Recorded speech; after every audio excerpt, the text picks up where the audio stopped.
Muito obrigada, Sr. Presidente, e começo por aproveitar a presença do Dr. José Carvalho para agradecer em nome dos vereadores do Partido Socialista não só a clareza e uma referência técnica ao seu trabalho e da equipa que o terá ajudado a fazer este documento, que tecnicamente está todos os anos sempre muito cuidado e com uma clareza cada vez maior, com a utilização de ferramentas em termos de gráficos e de mapas que nos tem vindo a facilitar também a leitura do mesmo e a análise do mesmo. Excelentíssimo Sr. Presidente, Sra. Vereadora, Srs. Vereadores, a análise à proposta das grandes opções do Plano, Orçamento e Mapa de Pessoal para 2025, apresentadas por este Executivo de maioria, leva-nos a reconhecer alguns pontos positivos e a inclusão de propostas que o Partido Socialista tem vindo a defender e a propor.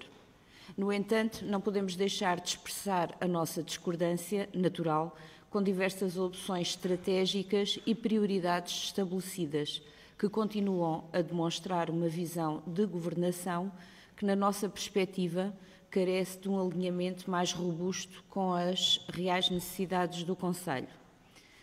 Antes de mais, reconhecemos que algumas destas nossas sugestões apresentadas no âmbito do direito de oposição e em diversos momentos ao longo do mandato foram integradas neste documento. Este, de facto, reforça, e como o Sr. Presidente também tem dito várias vezes, o valor do diálogo político e a importância de serem consideradas diferentes perspectivas na construção de um futuro mais sólido para Castelo de Vide. Contudo, a inclusão pontual de propostas não é suficiente para equilibrar o que consideramos ser uma falta de visão mais abrangente e sustentável na definição de prioridades deste orçamento. E passo a referir os principais pontos de divergência. Como ponto 1, achamos que há um foco excessivo na continuidade e falta de inovação estratégica. E explico. O Executivo apresenta este orçamento como uma consolidação de projetos em curso, o que por si só não é negativo.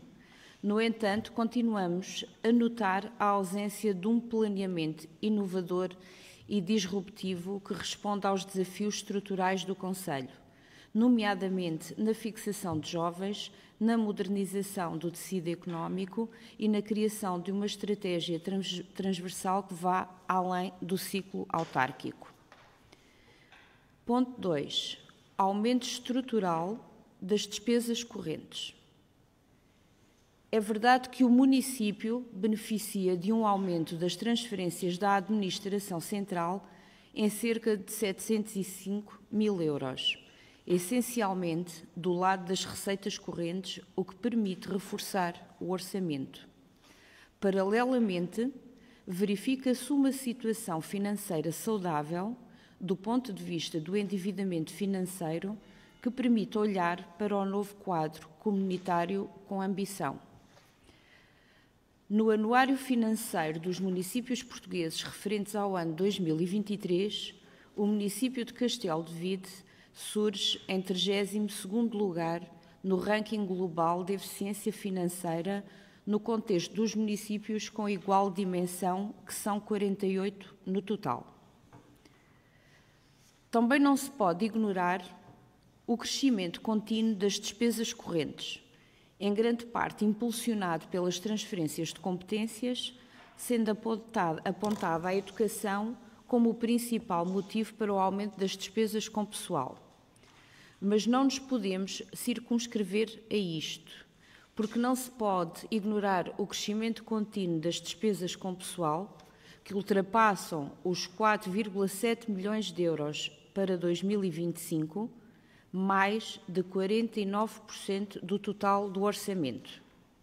Como refere o anuário atrás referido, e passo a referir, abre aspas, poderá ser preocupante para o desenvolvimento da atividade municipal nos diversos domínios das suas competências, a situação dos municípios que afetam metade, próximo ou mais dos seus recursos financeiros a despesas com pessoal.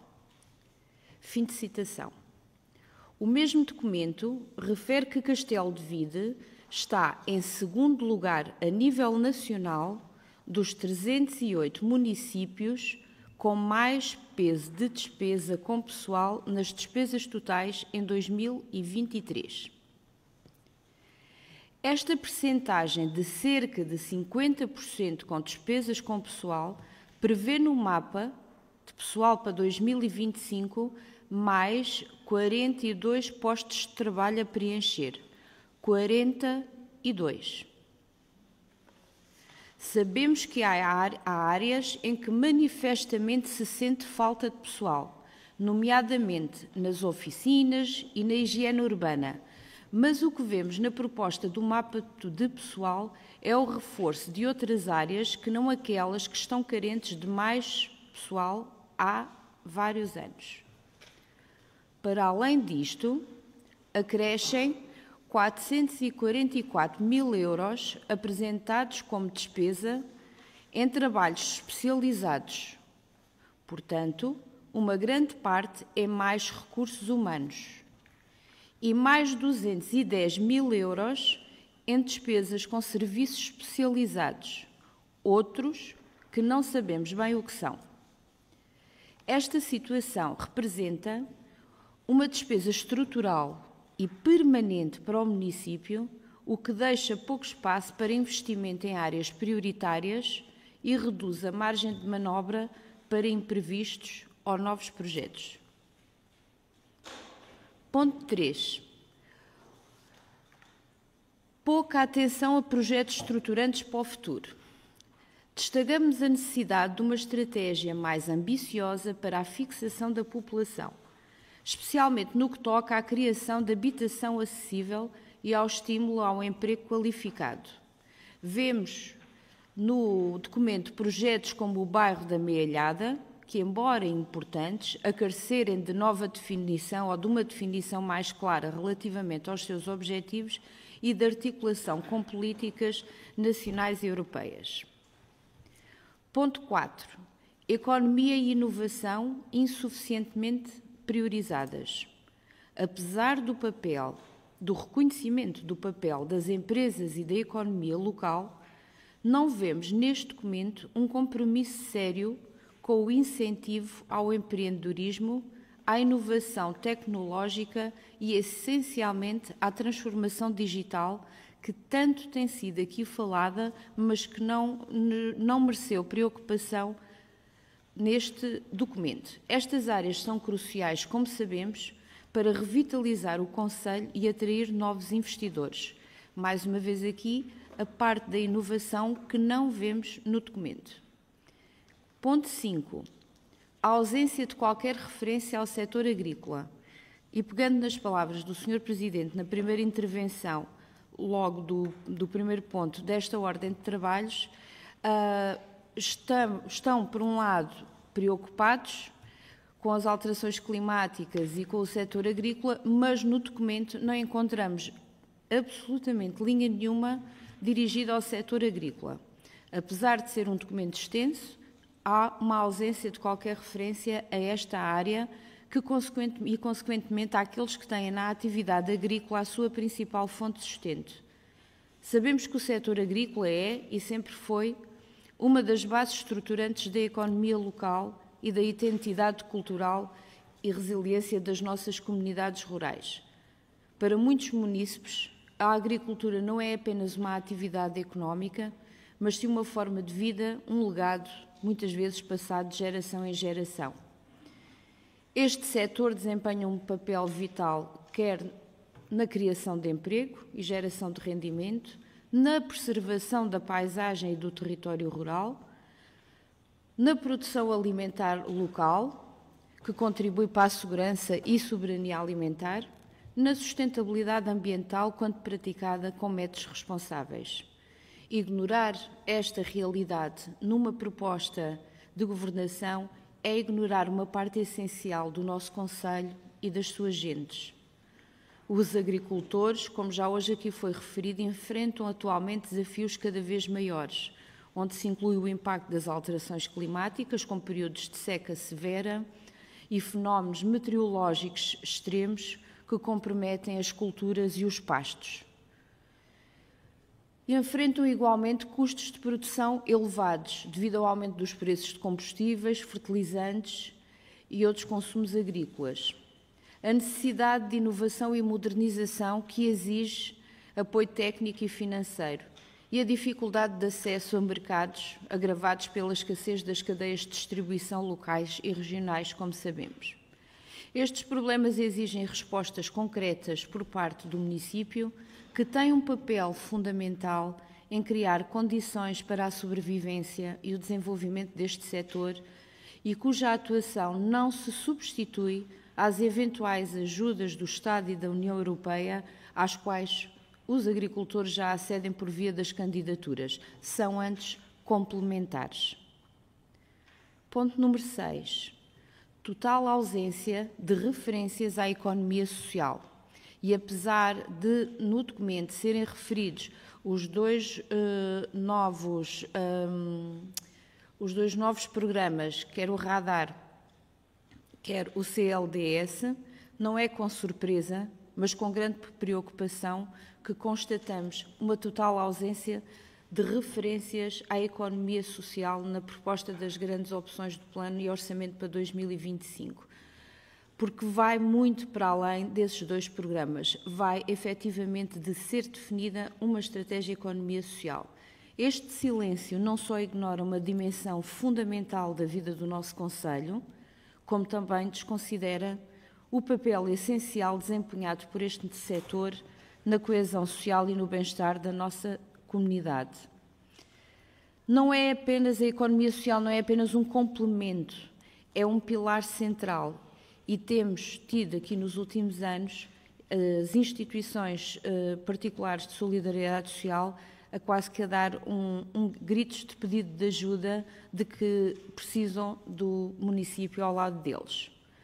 Esta economia social sabemos que apoia os mais vulneráveis, seja através das IPSS, Misericórdias, outras organizações, cria emprego, essencialmente em áreas com os cuidados aos idosos, apoio a pessoas com deficiência e inclusão social, que no nosso Concelho tem um peso bastante grande, promove a coesão comunitária, garantindo que ninguém é deixado para trás e fomenta a sustentabilidade local, aproveitando recursos comunitários para resolver problemas locais. No nosso Concelho, as IPSS desempenham um papel crucial no combate à exclusão social e no reforço do tecido comunitário. Ignorar este setor é ignorar a força de quem trabalha diariamente para melhorar a vida de centenas de munícipes. Este setor enfrenta atualmente desafios profundos, incluindo a falta de financiamento sustentável, que coloca em risco a continuidade de muitos projetos e até a sustentabilidade das mesmas, escassez de recursos humanos agravada pela dificuldade em atrair e reter profissionais nas áreas sociais, a necessidade de modernização e inovação essencial para responder a novas exigências sociais e económicas e a crescente pressão das necessidades sociais que exige respostas mais eficazes e adaptadas aos tempos atuais. É precisamente num contexto como este que o município tem a obrigação de atuar como parceiro estratégico, promovendo e apoiando este setor e não o relegando para a invisibilidade num documento tão importante como as grandes opções do Plano e Orçamento. Para corrigir esta omissão, que ano após ano verificamos nas opções do atual Executivo de maioria, defendemos em sede de direito de oposição, nos últimos 2 anos, a inclusão de medidas específicas de apoio à economia social, as quais não tiveram acolhimento, tais como a criação de um Fundo Municipal de Apoio Permanente à Economia Social, destinado a financiar projetos inovadores ou a suprir necessidades urgentes das instituições locais, o reforço da cooperação com as organizações sociais através da celebração de protocolos que garantam recursos financeiros e logísticos para os seus funcionamentos, promoção de parcerias locais e regionais envolvendo as organizações da economia social em projetos financiados pelo Portugal 2030 que podem ter um impacto transformador no Conselho, e o apoio a iniciativas comunitárias como redes de voluntariado ou projetos intergeracionais que promovam a solidariedade e a integração social. A ausência de referências à economia social na proposta das grandes opções de plano e orçamento para 2025 é uma lacuna grave que desvaloriza o contributo inestimável das IPSS e das pessoas que trabalham nas mesmas diariamente pelo bem-estar da nossa comunidade. Ponto 7.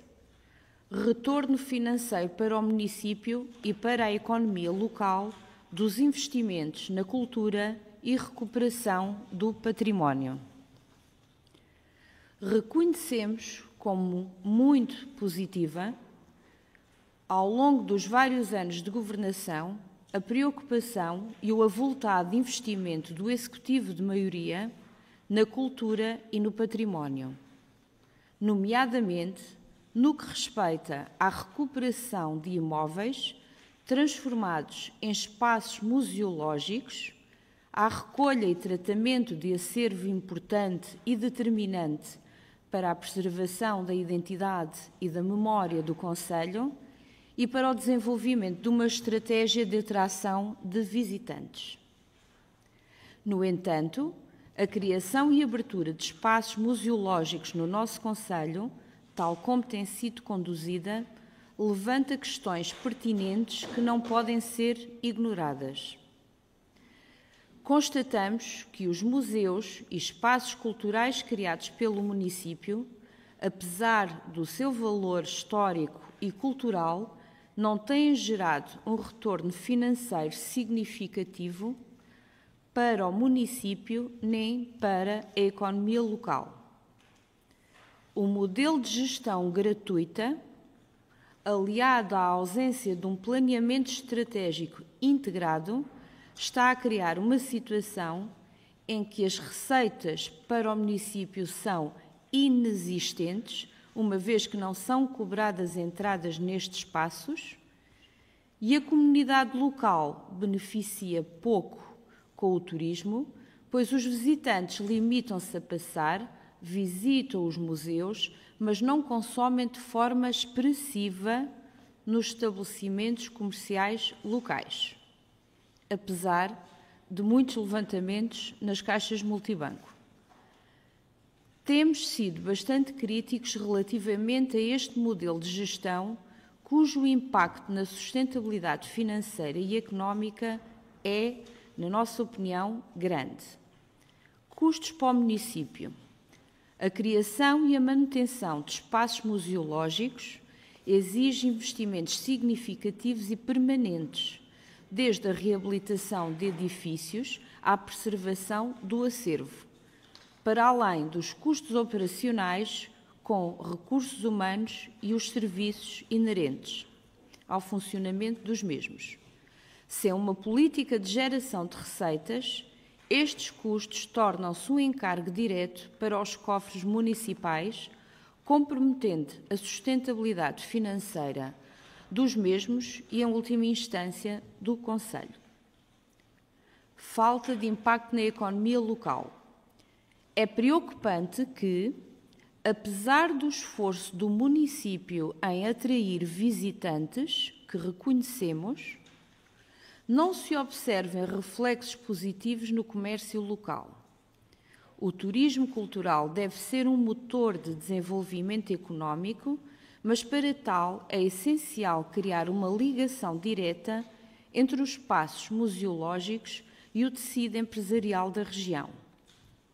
Reconhecendo a importância destes espaços culturais, mas cientes da necessidade de repensar o modelo atual, sugerimos, sem sucesso ao longo dos últimos anos, a introdução de uma política de bilhética que através da cobrança de entradas, mesmo que a preços simbólicos, poderiam ajudar a reduzir encargos financeiros do município e em que parte desta receita gerada fosse reinvestida na manutenção dos espaços ou em iniciativas culturais complementares.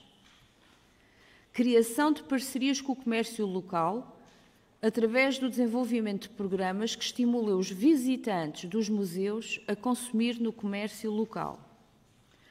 Promoção de eventos e experiências complementares envolvendo os espaços museológicos na dinamização do concelho através da realização de eventos, mercados, atividades culturais que incentivem os visitantes a prolongar a sua estadia e a gastar mais no concelho. Avaliação e planeamento estratégico através da realização de inquirição sistemática dos visitantes e proceder a uma avaliação contínua e séria dos espaços museológicos existentes, analisando o seu custo-benefício e considerando a possibilidade de adaptar os modelos de gestão para aumentar o retorno financeiro e o impacto económico na comunidade. A cultura deve ser acessível e valorizada, mas não pode ser vista de forma isolada. Recuperar imóveis e abrir museus só por si não põe mais dinheiro nos bolsos, nem comida em cima da mesa dos castelvidenses e povoenses. É essencial que os espaços museológicos do concelho sejam geridos com uma visão integrada que assegure não apenas a sua preservação, mas também o seu contributo para a sustentabilidade financeira do município e para o desenvolvimento da economia local. Ponto 8. Reconhecimento do potencial da barragem. No texto introdutório do documento em análise, o Sr. Presidente da Câmara refere-se à barragem de Povimiadas como um espaço de enorme potencial para o concelho e para a região. Palavras que são, sem dúvida, pertinentes, nas quais nos revemos e subscrevemos.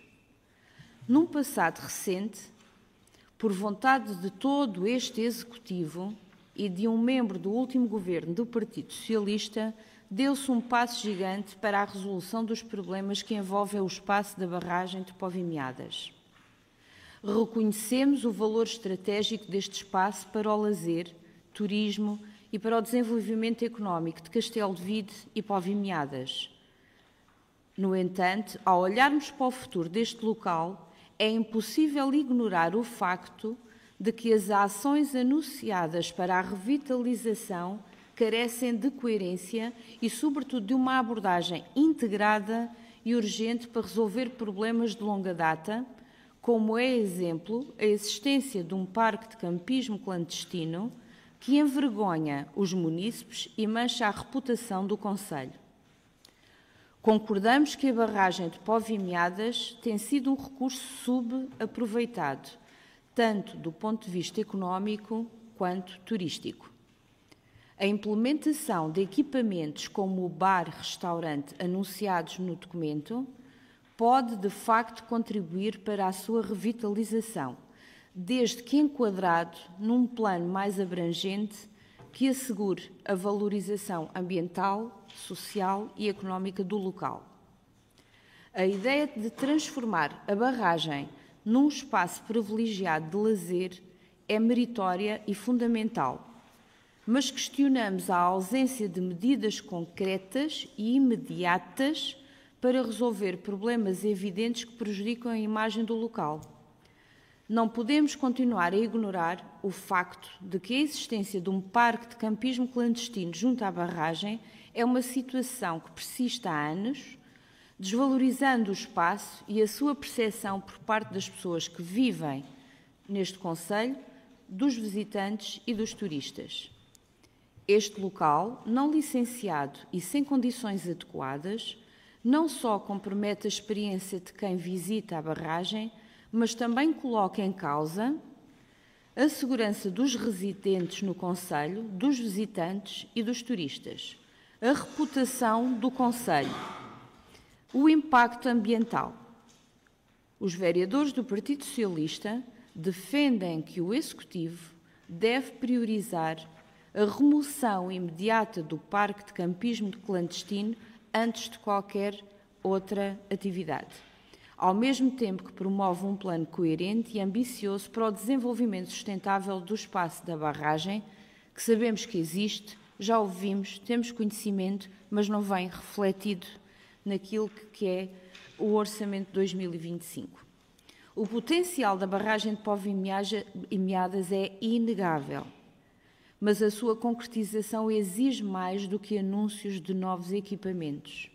É necessário enfrentar os problemas estruturais, como o parque de campismo clandestino, e adotar uma visão integrada e sustentável para o futuro do espaço.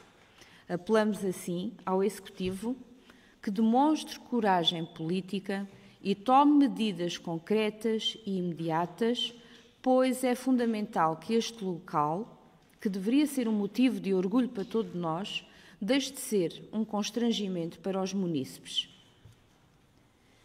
Em conclusão, e face aos documentos previsionais para 2025, apresentados e reconhecendo algumas convergências pontuais, este documento reflete, na generalidade, uma continuidade governativa que, na nossa opinião, não enfrenta de forma ambiciosa e transformadora os desafios do futuro. Fazer-se igual hoje ao que se começou a fazer há 23 anos não é inovador, não significa evolução, significa mais continuidade e acomodação. Este não é certamente o plano e o orçamento do Partido Socialista. Apesar disso, e porque não nos revemos na visão e na estratégia da maioria PSD, continuaremos, como fizemos desde o primeiro dia deste mandato, a apresentar alternativas construtivas, mantendo-nos como uma oposição responsável, vigilante e comprometida com os interesses de Castelo de Vide, de Póvoa e Meadas e de todos os nossos munícipes. Muito obrigada.